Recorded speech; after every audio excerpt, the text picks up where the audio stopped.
Hey, how's it going, guys? Assad here, and you're gonna learn about Get UTC Day. So it's gonna say, is it a Sunday or Monday? This is the what this does.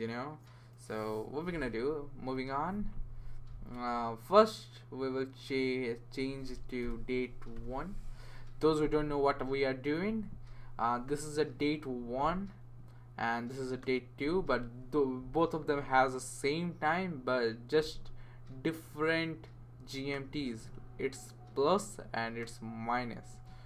So now what we're gonna do is use the date 1 and type get day, log it on that console. It's gonna say 2 means Tuesday. Now you're gonna say, hey Asad, is it not Monday? No, because Sunday considered as 0, so Monday is 1 and Tuesday is 2. And if we like to check the date 2, it would be probably it's Wednesday, because what the heck. Oh yeah, it's